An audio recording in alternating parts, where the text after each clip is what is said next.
इस्लाम में सज़ा का क्या तसव्वुर है। देखिए, ये इंसानी फितरत है कि वो शौक़ और खौफ के दरमियान सही चलता है। उसको किसी चीज़ का शौक़ भी हो और खौफ भी हो तो फिर वो सीधा दरमियान में चलता है। निरा शौक़ और उम्मीद वो भी उसे बिल्कुल चौड़ कर देता है, जो मर्ज़ी करो। और निरा खौफ ये इंसान को मायूस कर देता है। इस्लाम की तालीमात ऐन फितरत के मुताबिक, जो इंसानी सलाहियतें हैं उसके मुताबिक है। इसलिए दीन इस्लाम ने नेक आमाल के इनामात भी बयान किए, दुनिया की उसकी भलाइयाँ, फ़वाइद, आखिरत में उसकी जज़ाएँ, इनामात। और साथ ही साथ अल्लाह ताला ने कुछ जुर्मों और नाफरमानियों और गुनाहों की सज़ा भी मुकर्रर की। कुछ की सज़ा दुनिया में मुकर्रर फरमाई ताकि दुनियावी ज़िंदगी मोतदिल हो, और कुछ की सज़ा आखिरत में मुकर्रर की। तो दुनिया में जितनी जुर्मों पे सज़ाएं हमारे दीन ने रखी हैं, तो बाहर खड़े होकर समंदर की गहराई को नहीं समझा जा सकता। ये सज़ाओं के बारे में सिर्फ हमने सुना हुआ है। इस्लाम ने चोर की सज़ा रखी है हाथ काटना, बदकारी की सज़ा रखी है, कत्ल की सज़ा रखी है, मुख्तलिफ और जुर्मों की सज़ा, शराब पीने की सज़ा, किसी पर तोहमत इल्ज़ाम लगाने की सज़ा। तो ये सुनकर सिर्फ इस पे तबसरा जो बाज़ लोग करते हैं, तो ज़ाहिर बात है कि वो अहमक और बेवकूफ़ हैं। पहले तो उन्हें इस सज़ा की शराइत और इसका तरीक़ाकार जो इस्लाम ने मुकर्रर किया वो पढ़ना चाहिए, तो अंदाज़ा होता है कि इस्लाम सज़ा देना नहीं चाहता है, सज़ा सिर्फ सुनाना चाहता है। और बहुत कम लोग हैं जो सज़ा पर जाकर उतरते हैं और उन्हें सज़ा होती है। उसे साबित करने के लिए कितना लंबा प्रोसेस गवाहों का और मुख्तलिफ़ चीज़ों का रखा गया। और ये भी इसीलिए रखी गई कि इंसान खौफज़दा रहे और वो अपनी हद से बाहर ना निकले और अल्लाह की नाफरमानी में मुब्तला ना हो, लोगों को अज़ियत ईज़ा रसानी में मुब्तला ना हो। इसलिए कुरान मजीद ने फरमाया, वलकुम फ़िल क़िसासी हयातुन या उलिल अलबाब, तुम्हारी ज़िंदगियों का सुकून इसी में है कि तुम अपने दरमियान क़िसास के कानून को नाफिज करो। अगर तुम्हें कोई अक्ल है तो अक्ल वालों के लिए ये पैगाम। तो जिस मुल्क में भी सज़ा का निज़ाम ख़त्म हुआ, वहाँ जराइम बढ़े, लोग हुदूद से बाहर निकले, वहाँ आखिरत तो बर्बाद हो ही गई, दुनिया में जीना भी मुश्किल हो गया। इसकी मिसाल देने के लिए हमें किसी और मुल्क का नाम लेने की ज़रूरत नहीं।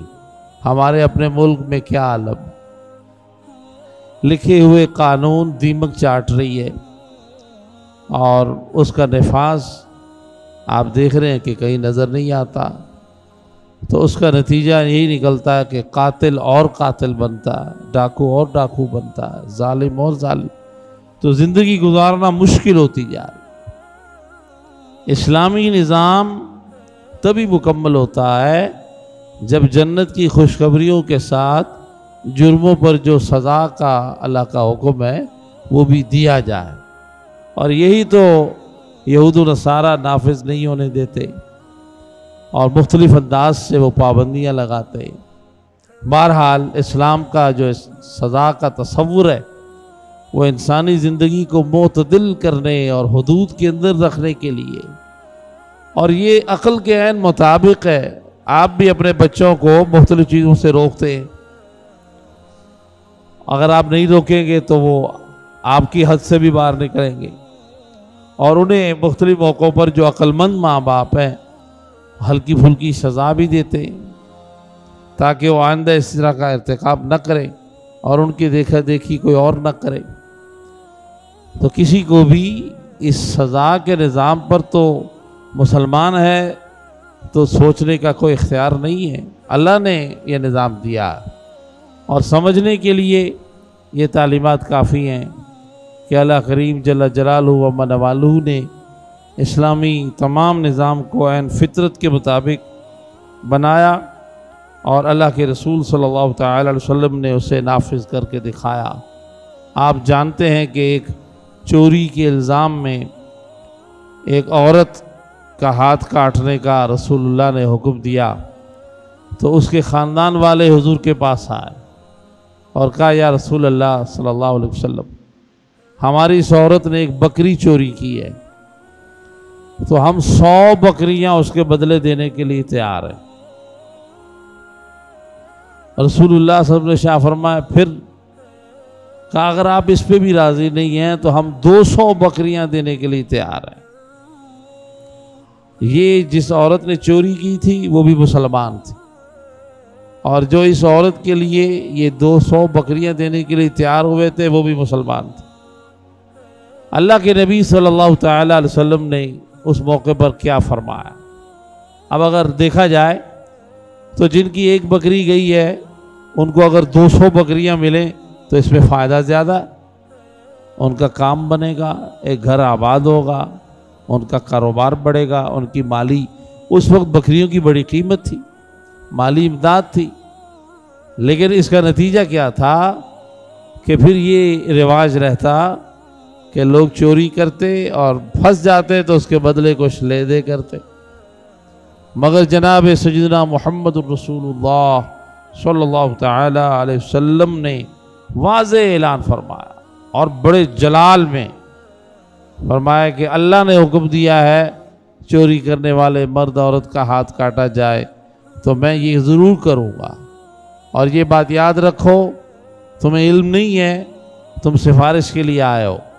आइंदा के बाद ये भी उसूल बना दिया कि किसी मुजरिम को सज़ा हो चुकी, उसके बाद कोई सिफारिश करने के लिए आएगा, वो भी मुजरिम होगा, उसको भी सज़ा मिलेगी। कि इस्लाम में मुजरिम की सिफारिश करने वाला खुद मुजरिम, उसके कोड़े मुकर्रर किए।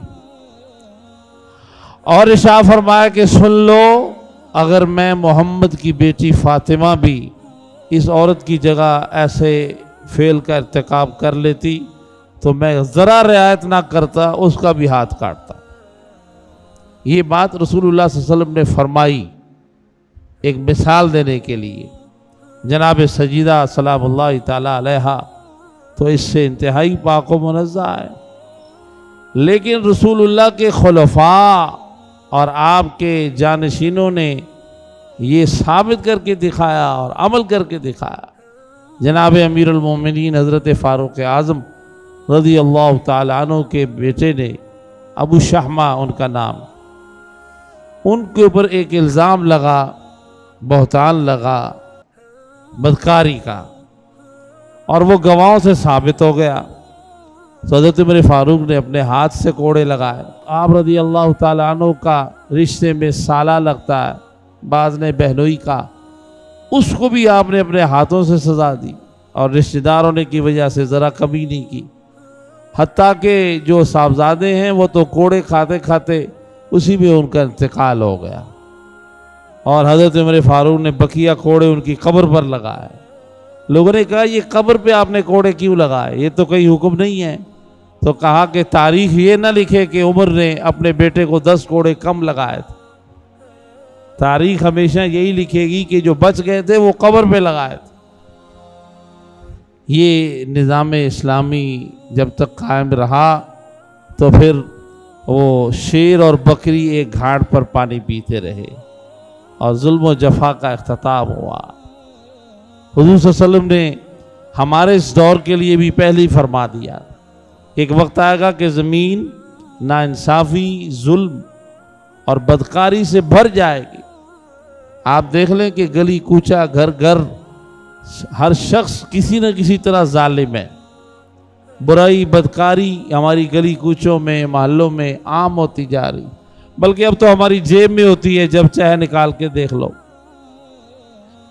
रिश्वत है, सूद है, कोई शख्स इल्ला माशाल्लाह कोई बचा हुआ हो, और इसके अलावा नाइंसाफ़ी है, अपने लिए कुछ कानून, किसी के लिए कुछ लूट घसूट, हर शख्स कितनी तेज़ी के साथ मुब्तला हो रहा है। ज़मीन भर जाएगी जुल्म से, कत्ल व गारत से, नाफरमानी से, बदकारी से, कोई जगह खाली नहीं रहेगी। फिर हुज़ूर ने फरमाया अल्लाह ताला मेरी नस्ल से उस पाकीज़ा साले मर्द को दुनिया में ज़ाहिर फरमा देगा जिसे इमाम मोहम्मद महदी कहा जाता, और सिर्फ 7 साल के अरसे में वो पूरी दुनिया को, ज़मीन को अदल और इंसाफ से भर देगा और पाक दामनी से भर देगा। निफाज आम इंसाफ होगा, सज़ा का निज़ाम दुरुस्त होगा। ये फ़ुक़हा ने बहसें की हैं। बाज़ बुज़ुर्गों ने कहा कि हज़रत इमाम महदी की करामत है कि वो सिर्फ 7 साल में पूरी दुनिया का निज़ाम बदल देंगे। बाज़ ने कहा करामत भी है, लेकिन वो शुरू क्या करेंगे, करेंगे क्या? कोई दम करेंगे कि सारा निज़ाम बदलेगा? क्या करेंगे? उन्होंने कहा वो कुछ नहीं करेंगे, वो इंसाफ कायम करेंगे, सज़ा का निज़ाम कायम करेंगे। जो इस कायनात के लिए, इंसानियत के लिए अमन और सुकून की शारग है, आप उसे पकड़ेंगे और सारा निज़ाम दुरुस्त होना शुरू हो जाएगा, और थोड़े से अरसे के अंदर पूरी दुनिया के अंदर इंसाफ और अमन का निज़ाम नाफिज होगा। अल्लाह ताला समझने की तौफीक दे और कबूल करने की तौफीक अता फरमाए।